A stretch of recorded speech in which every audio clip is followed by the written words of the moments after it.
Okay, we're heading into the last session, credibility. We've lost one of the speakers, so we will make up a little bit of time. And I want to hand over to Dr. Nkosinati Madondo to please facilitate this session.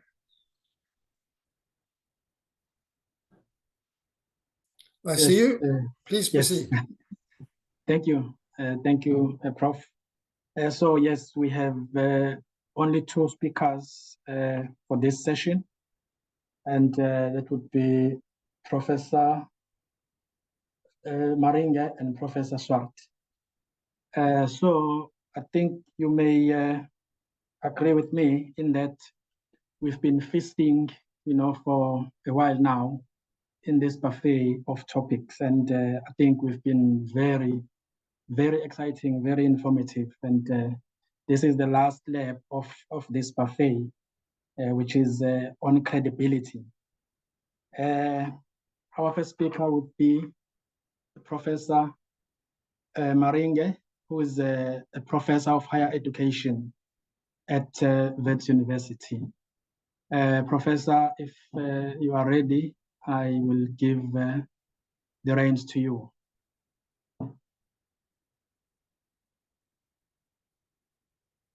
Do we have Prof?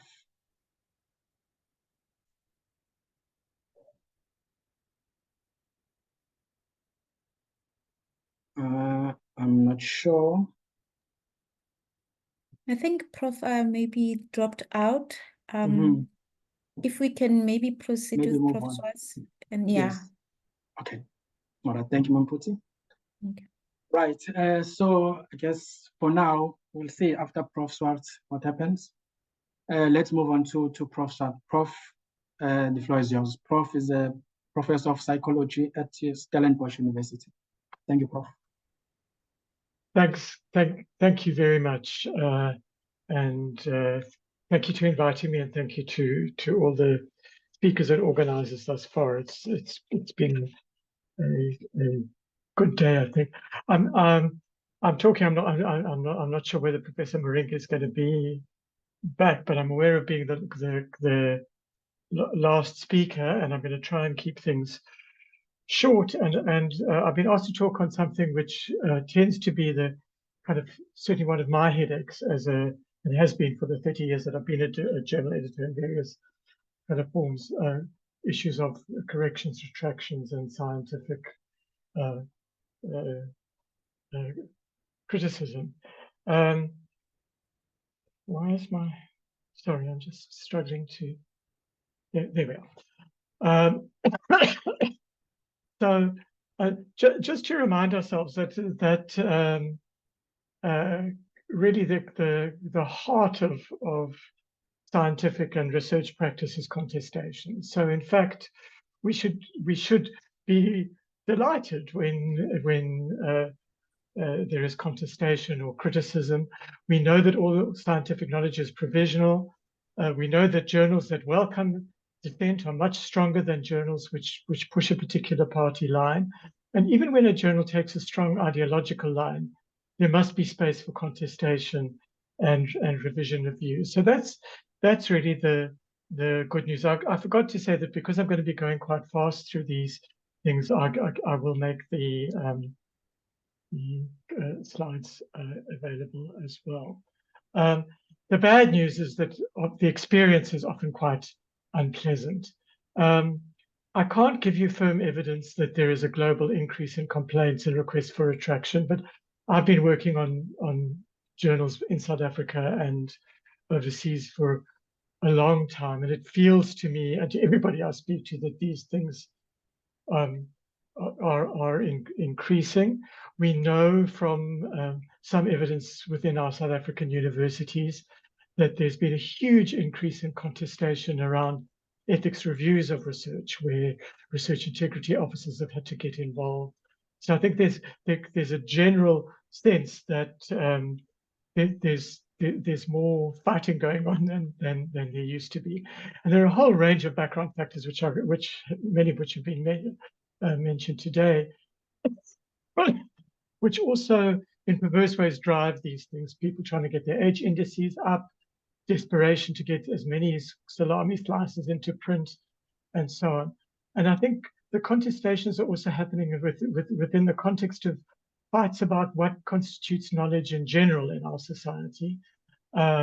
Identity politics, so some fights that occur in journals are not actually about the content of what is written, but about who is writing them, whether the particular position that is taken is in line with a particular ideological point of view. So it's much more complicated than just talking about the science in a narrow sense.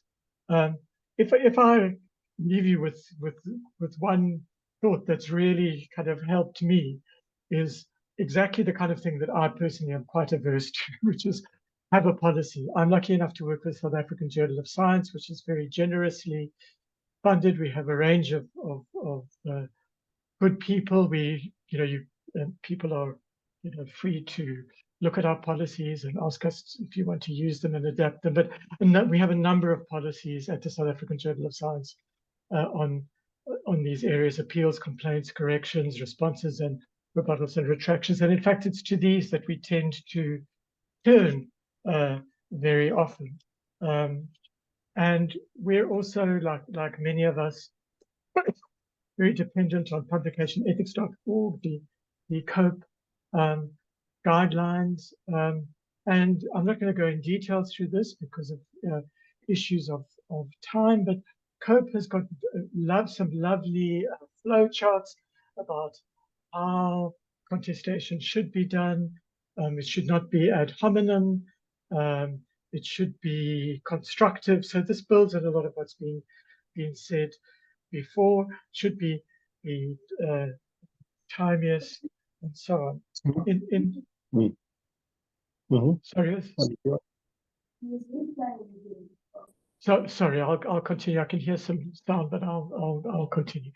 So some of the key challenges that have certainly affected me as a journal editor is personal attacks or veiled and not so veiled threats that I am going to be revealed as an unethical person or as a person who's not clever enough, who doesn't understand things. And I think one of the ways that has really helped me with that has been to depersonalize it. So we have a very active editorial advisory board. This is something which is not as active in all journals, but your editorial advisory board really should be there to help you to depersonalize the anger often of people who engage with you. There are threats that I've had quite often to expose to others how weak and terrible the journal is. I think everybody's got the right to say in public that the South African Journal of Science or any other journal that I work with is bad. And I actually find that when I say to people, you have every right to say that the journal is bad, and please do that on any platform you would like, people tend not to do it. But so I encourage people, if they want to say bad things about the journal, to say the bad things. Pressuring about urgency.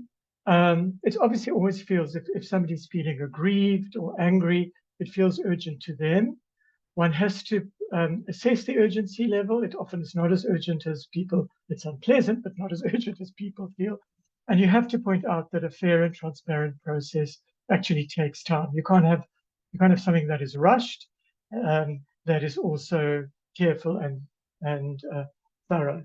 The most difficult thing that I've had to deal with, and I don't have an answer to this, is when you get a lot of correspondence to the editorial team. Sometimes I get it to me anonymously, where I'm not allowed, not anonymously, confidentially, where there's the person who's engaging with me says, don't tell anybody else on the editorial team, this is just for you. And there are a whole range of things that they're saying we should be doing, but we can't do anything if they refuse to allow us to talk about it or put it in publishable form. So I keep asking for that, but it's not one that I can solve. There are some examples where journals just need to say no. Here are just some. I've been asked a number of times to engage in authorship disputes with authors. I don't know, as a journal editor, who's actually written the paper, whose name should be on, should be off, and so on. I can't adjudicate on that. I've been asked by somebody critiquing another paper that I must engage with the funder, and and to check whether the funder actually funded it. I mean, I can't do this, and I shouldn't do this. It is not my job as a journal editor to do this. There have been demands that the journal publishes responses without processes of expert reading, when that's not something to do. And also a request that I must somehow report authors to their universities for a variety of infringements. Clearly, the people who are asking me to do all of these sorts of things, they all have a conflict of interest in asking for it, but they're also asking the journal to do something that if they want to do, let them do it. But you know, it's essentially asking me to be their henchman. In my experience, most criticisms are actually helpful. I've had really good experiences where some of the critiques that I've seen in journals have actually been quite devastating, saying, you know, you really missed a crucial point. It's gone through peer review and so on. The authors have been able to say, yes, you're right, to publish a correction, and for the science actually to be improved. Another constructive way that I've seen people dealing with an extremely weak article, which was methodologically problematic in a whole range of ways, you know, just like a laundry list, written by very inexperienced authors, but it was published. And actually publishing a response to that, I think, would have been very humiliating to the authors. So what the team did, who were concerned about the methods, was they engaged with the journal, and the journal mediated a situation in which the authors themselves decided to retract the article, and there are rules which I'll get into for how you report as a journal editor that something has been retracted. So there are a range. Sorry, I keep pressing the wrong button here. There are a range of guidelines. Again, COPE is excellent on this the reasons for retraction. The one that may not be clear here is redundant publication. You discovered that something has been published, excuse me, elsewhere. And there are guidelines on notices of retraction. And retraction notices are really important, because retraction notices will demonstrate to the public, not that there's something wrong with your journal, but that your journal knows what to do in the inevitable case that science moves on, that we get to know things, there are better arguments. And amongst them, you know, the retraction notices should be linked to the retracted article, identify the article, make it clear that it's a retraction, that there is a retraction, do this as quickly as possible, make it available to everybody, and be very clear about the reasons, and be objective and inflammatory. So I've kind of dashed through things in the interest of our having time for discussions, and I think the next speaker is here. But just in summary, it's good to have debate. Policies are really important, and policies only start to be important when you're in trouble. So you've got to get the policies in when everything seems fine. Discussions may get personal and threatening. Try to take a breath. I'm not the kind of person who finds it very easy to take a breath, so I'm saying that to myself. Make use of your editorial advisory board, and regardless of whether you are a member of COPE or not, their guidelines are freely available. I think they're really good. And participate in your discipline in the debate and in helping research to improve. I think we all have a role, actually, that if we read things in journals that are clearly problematic or wrong, we should be the ones writing to the journal in a constructive and collegial way, so that we can help the field going forward, rather than talking to the colleagues from the back of our hand. So that was very rushed, Nati, but I just wanted to allow enough time. Thank you. Thank you, Prof.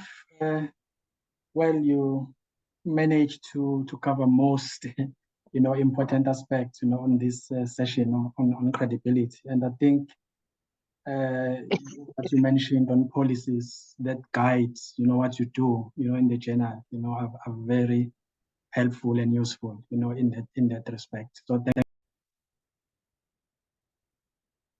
thank you so much for that. Yes. So I would, because I think it seems, Prof, you are the only one with us during this presentation. I would invite. Is Professor sorry. Maringe not back? Prof. Maringe is online. I am online. Even at the time when I was supposed to present, I was trying to hit my buttons, but somehow they were not working. I'm so sorry about that. It's okay. It's okay, Prof. No, thank you so much. Yeah. We appreciate that we are here. So let's give Prof a chance, and then we'll take questions and comments, afterwards. So the floor is yours, Prof. Thank you. No, thank you very much indeed. Ma'am Maputi, is it possible for you to show the slides for me from your side? Thank you very much indeed. Right, okay. So we have to do a double header here, Maputi. Thanks so much indeed. Colleagues, good afternoon, and thank you very much indeed for the time. And thanks so much indeed to ASSAf for allowing me a moment to talk to colleagues and especially to get a sense of how others within the different journal settings are experiencing issues of ethics. So thank you very much indeed. I must confess that there are a lot of things that I think more people on this platform actually know more than I do because of the experience gap. I've only been editor-in-chief for the last 2 or 3 years. And because of that, I'm sure there are people that have been working on this for longer, that have got more information and more knowledge and more experience around these things. I begin by identifying my main sources, and one of the sources has already been mentioned by the last speaker, which is the Committee on Publication Ethics, COP. I think that I would really recommend that as a good resource for ethical decisions.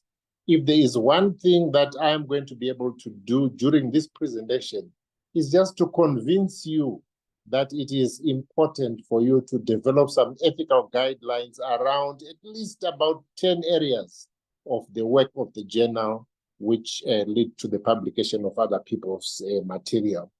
So the Vancouver Protocols is also one of the very, very prominent ethics sources used mainly by people in the medical field, but definitely has a lot of stuff that is of very, very significant importance for all of us. Then, of course, locally coming home, the Protection of Personal Information Act is also a very powerful source, in my view, that tells us a little bit about ethics. Then, of course, there is the ASSAf report on a strategic approach to research publishing in South Africa, and that is to be found at that website there. So colleagues, I'm just sharing this with you, not because you don't know them, but because I think it might just be useful to have them in one place for you to make reference to. We could move on to the next slide. My presentation format is I'm going to start off by giving a core argument, moving on to purposes, aims, and objectives, defining ethics in the eyes of the editor-in-chief, because I think here there is a sense in which we may be looking at ethics from an author's perspective. Now, this is an editor-in-chief's eyes or perspective that we are looking at. Then the overarching roles of the editor-in-chief for a scholarly journal, ethical dilemmas. I think it would be useful just perhaps to initiate some discussion, ethical dilemmas that editors-in-chief sometimes come across, and then basic ethic protocols for a scholarly journal. And as I said, that is one thing that I'm hoping I will be able to convince you to be working on. My argument is that scholarly journal editors hold extremely important positions of trust as gatekeepers of what counts as valid knowledge. Colleagues, I cannot overemphasize this important matter. the valid knowledge that is worth sharing with the rest of society. Once you admit something into your journal, it means you are saying, yes, I'm quite convinced that this material here, is worth being shared with everybody else in the world. So the knowledge that we publish in journals is used for very, very important societal decisions. One key decision is that the government pays money for any article that we publish. So there it is, there we are. We have the government actually setting aside a budget every single year to service the articles or the knowledge that we actually produce. So editors-in-chief does have a very important gatekeeping role to ensure that truth always prevails, that whatever is published is of the utmost integrity, and that fairness always prevails in our day-to-day decisions. I think that's how society looks at us as editors, and that's how we perhaps should be looking at our own roles as well. So what are some of the major assumptions that I'm making in this presentation?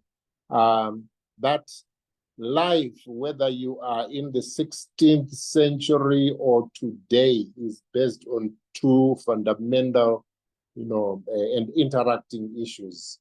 There is the issue of consumption and there is the issue of production.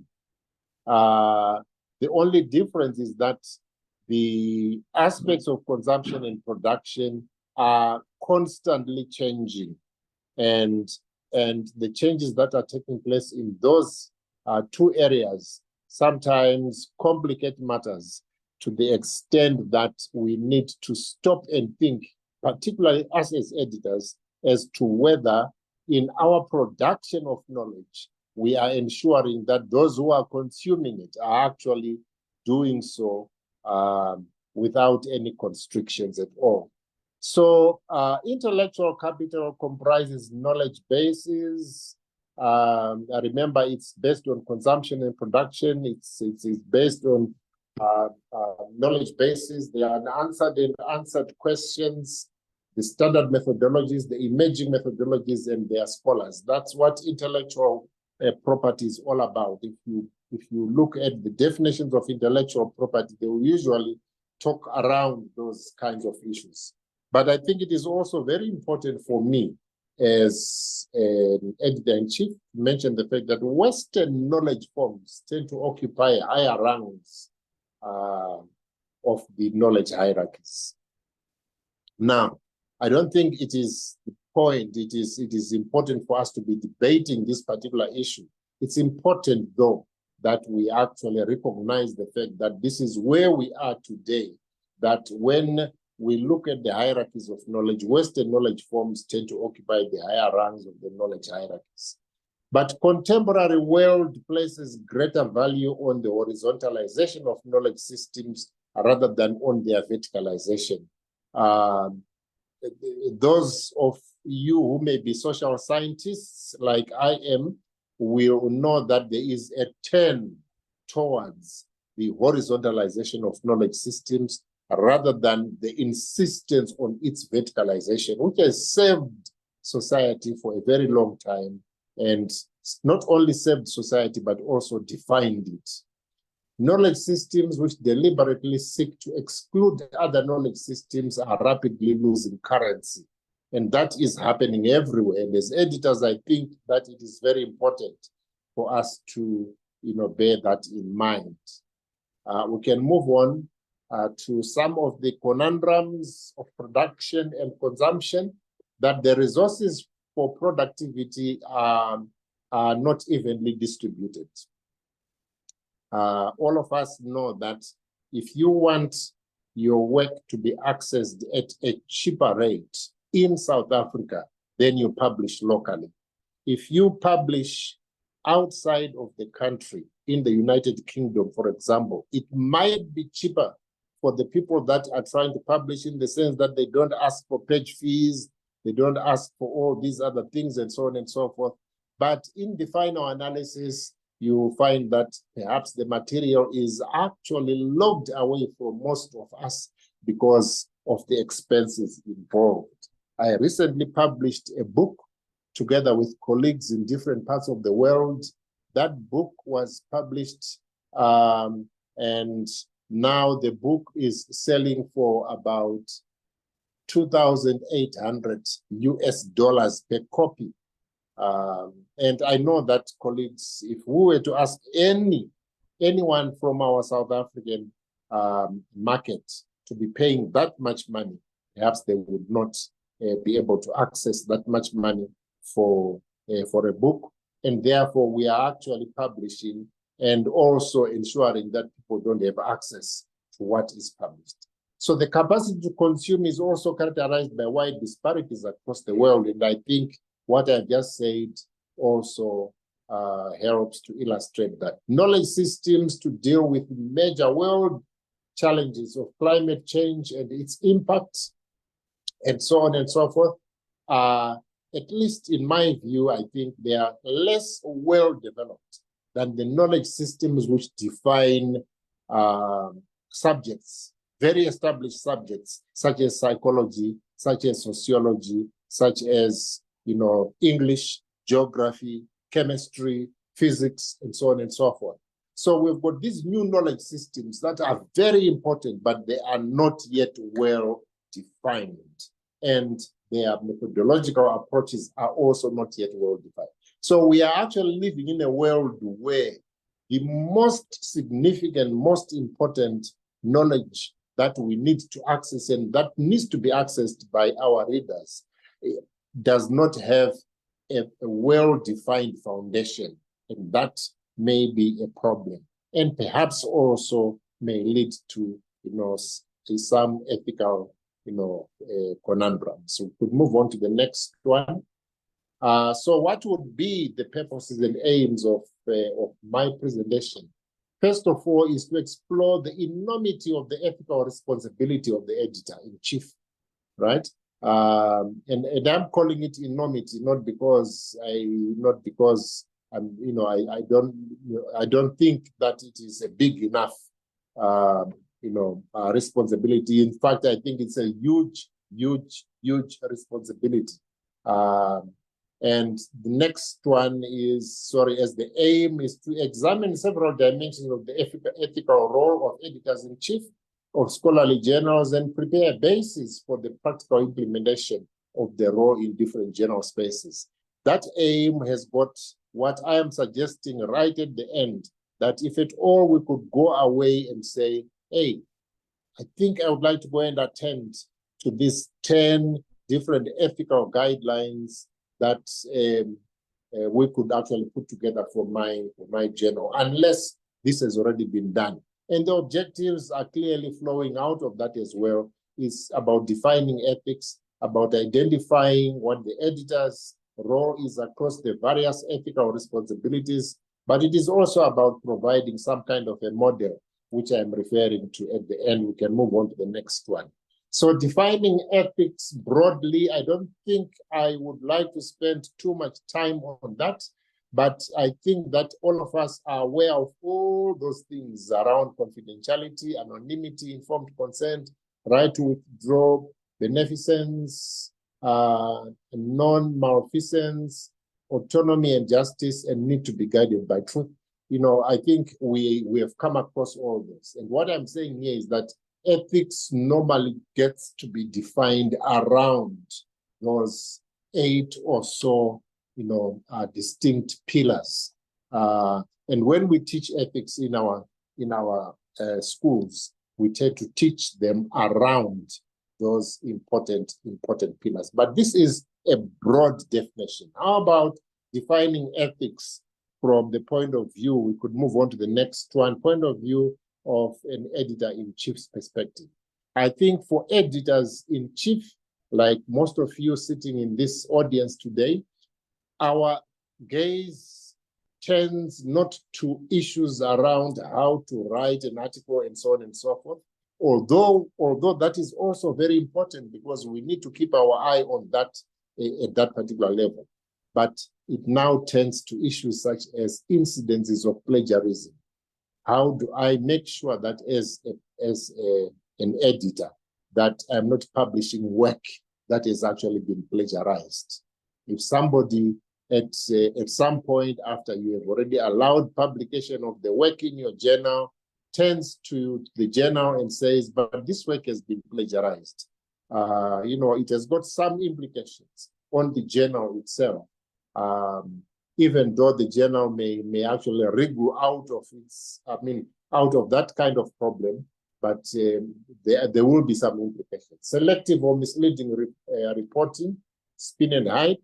How many times do we get to read the reports based on very, very clearly defined research with ethics approval, but the reporting of that particular evidence is so misleading, and it is designed or spun around a certain goals in order to create, a certain type of message. Maybe a message that is being driven specifically by government, and sometimes people in South Africa may not understand this because government usually does not get into some of these things. But cross our borders in some places, and you find that there are times when you just can't publish anything. It has to be scrutinized, and sometimes some people need to say, yeah, okay, this is okay, and this is not okay to publish. The freedom, it is free of libelous material. Simultaneous submission, I think we've heard some of these things being talked about earlier on in some of the submissions. Duplicate publications, right? So you publish one article here today, and then you publish a similar one with a few changes here and there, probably change in title, probably change in the introduction, change in a few places, and most people won't be able to see that there is a similarity between this article and the previous one, but essentially it becomes a duplicate publication. Data manipulation and the research fraud, ethics approval by a competent body. We all know how ethics approval by a competent body is very important. Self-citation, how many times should an author publish themselves in the same article and still claim their citations?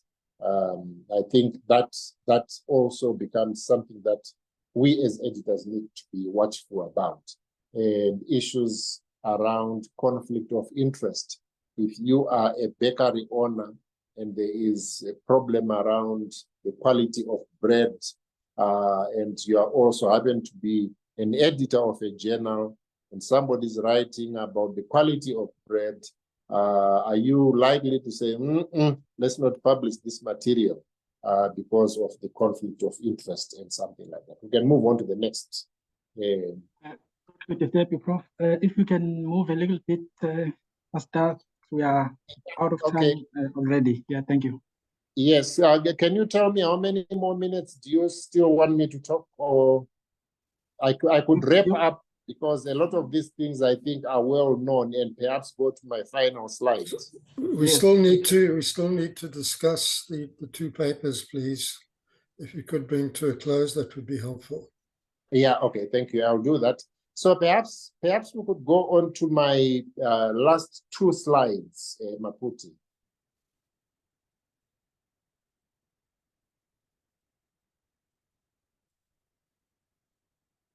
Right, okay. So the editor's ethical policy directions, the COP framework. I think the COP has been mentioned more than once now. I think it's a very important place for all of us to go.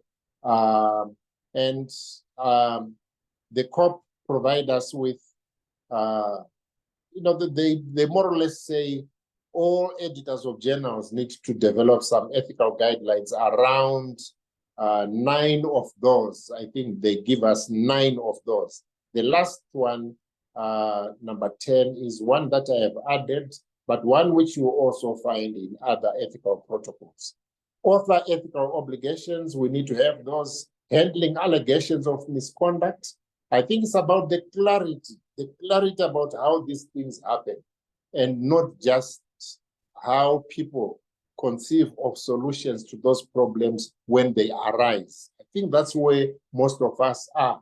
We have those allegations of misconduct, and sometimes we tend to make use of our own wisdom and experience to handle those allegations. And I think what they are saying here is that each journal must at least have something written down, something on which you are going to depend, and something on which you are going to base your arguments, and so on and so forth. And in the final analysis, I'm saying to us colleagues, you could move on to the last slide. I'm saying to us colleagues that we are protectors and gatekeepers of knowledge in a knowledge-driven society.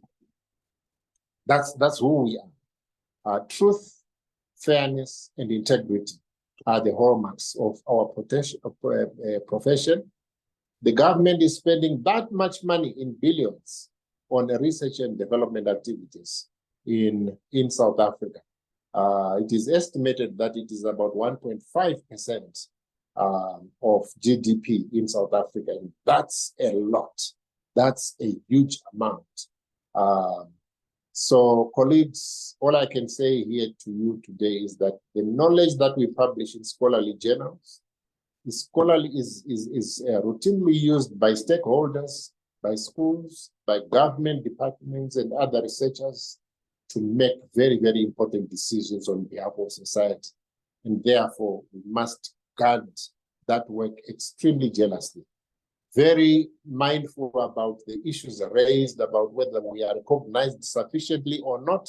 I tend to think we are not sufficiently recognized, but nevertheless, our work is extremely important and we must do it. If there is anything, colleagues, is to go and ask yourself as an editor, do I have a minimum of about 8 or 9 guidelines, ethics guidelines around the 8 or 9 or 10 things that I have listed in my last but one slide. Colleagues, thank you very much indeed. I know this has been quite a rush, but thank you very much indeed for listening. Thank you, Chairman. Thank you so much, Prof. Very, very informative, very useful thoughts there. Any questions or comments from the chat? You can ask for both Prof. Swart and Prof. Maringe. But from the chat, I can see there are 2 questions, Prof, from Elizabeth Henning. Are access to knowledge and sharing knowledge thus largely or somewhat based on money? So that is the question there.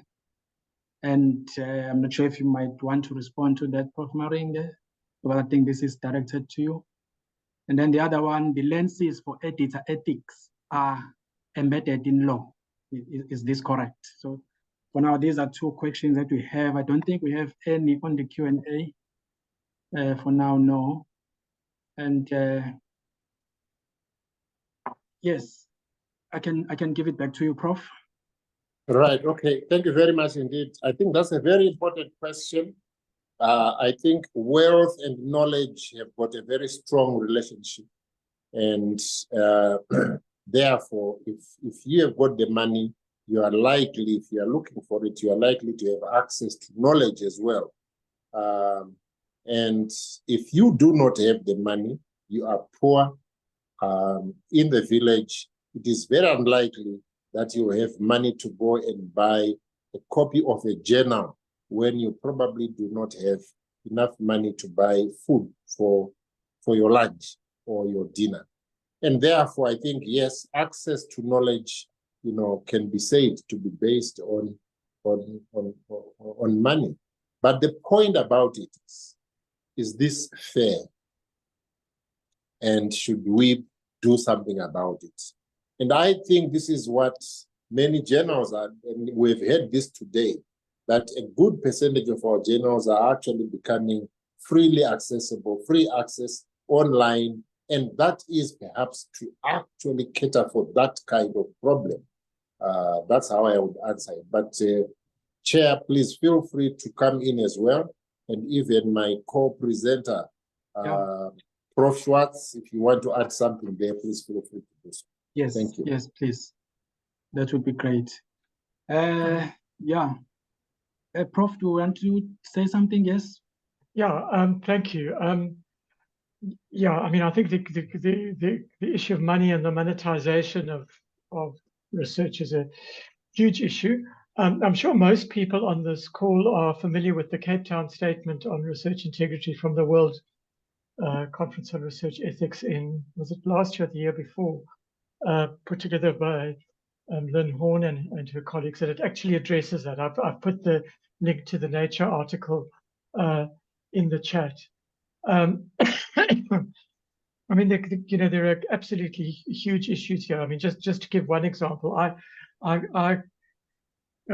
more than once as editor of South African Journal of Science, I've been, an author said, I want to publish in your journal because you're so much more ethical than other journals because you don't charge paid publication fees. Well, the reason we don't charge publication fees is we're lucky.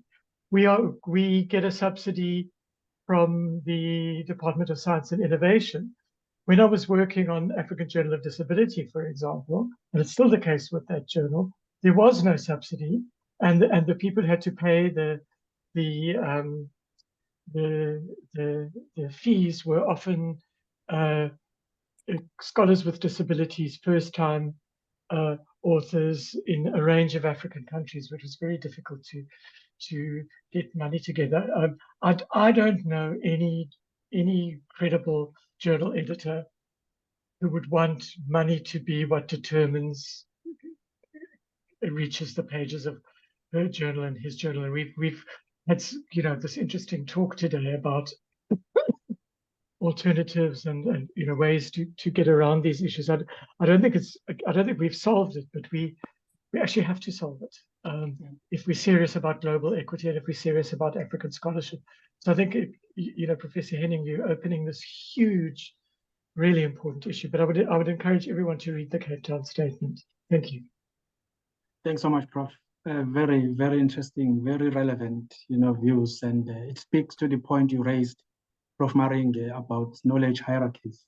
How we deal with that. But my point, my take-home point here is these discussions. For me, they need to yield to something tangible or practical. So it shouldn't just be a talk. So what you're saying, Prof. Suarez, is that we need to continue engaging, on these matters. So thank you so much. I'm not sure if there's anyone who has a comment or would like to say something. Otherwise, we can move on to the next. Take it back to you, Prof. Thomasen. Thank you. The power of the media. Okay, thank you very much, Professor. We do need to wrap up.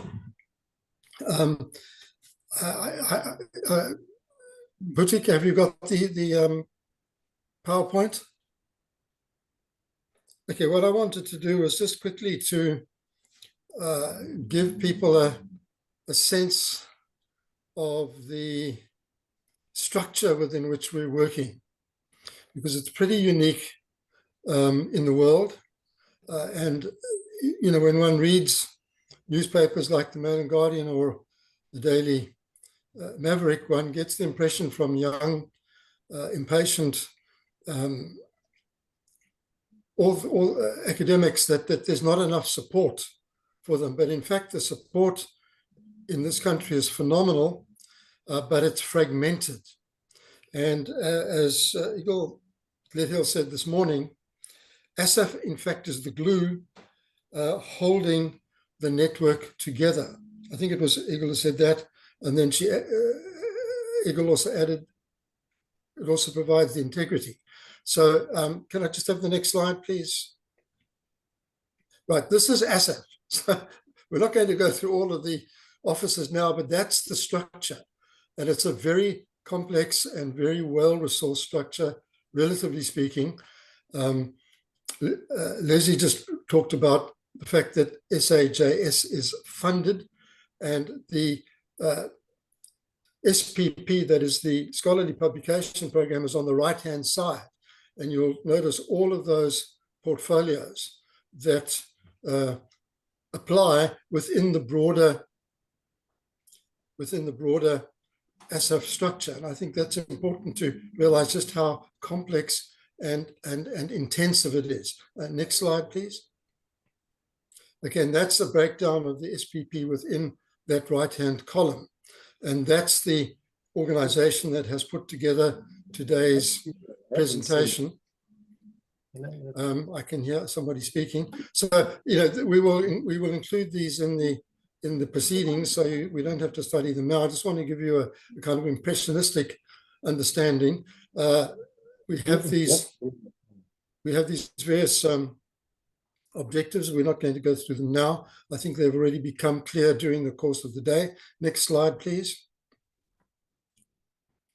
Okay, so this is important because the role of CEPISA, the Committee for Scholarly Publishing in South Africa, which has organized, of which I am the chair, and Igor Gledhill is the co-chair. So it guides policy and advises government. And we also oversee the SPP unit's work. The SPP implements the policies agreed on by CEPISA, and the major policies are approved by council. And SPP has this rather uncomfortable role of having to operate between different government departments, DSI on the one hand, and DHET on the other. So ASSAf's operational role became implemented after the first publishing report, and it operates as both player and advisor. And then the advisory function is for the council, and the CEPISA subcommittee oversees the work. And then DHET's policy making prerogatives, they make the final decisions on policy. ASSAf doesn't make policy, we advise on policy. So for example, the 25-75% rule, which was previously a 50-50 rule, was in fact modified by DHET after questions were asked when it was first promoted about 10 years ago, and it took DHET a year to respond to the queries. So, you know, there's a time lag between what we decide within ASSAf and how government departments respond. And we have to take that into account when managing the whole process. Next slide, please. Okay, these are the departments with which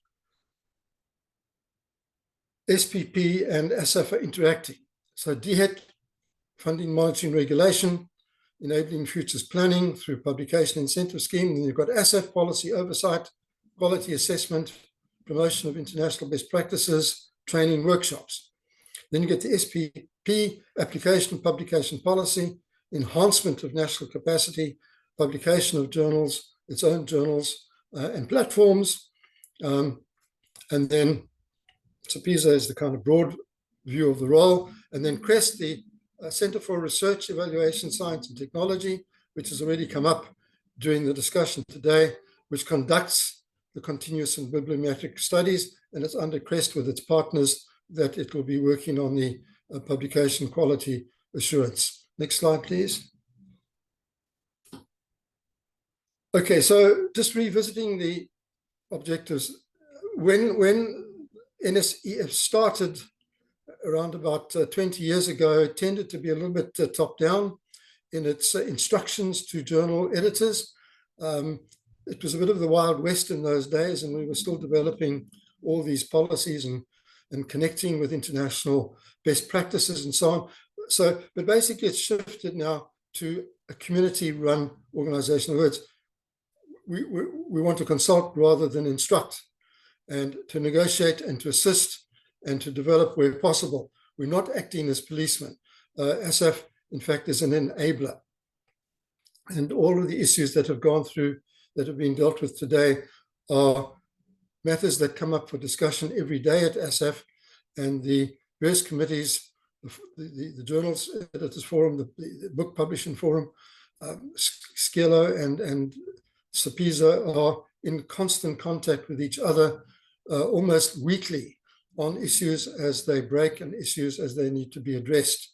So this is how I want to end, is just to point out the complexity, the nature of the structure, where we fit into it, and how journal editors can in fact shape the nature of the discussions that are underway. So on that basis, I'd like to then thank the SPP for organizing another excellent day's meetings. We're hoping that the next meeting might in fact be a physical one.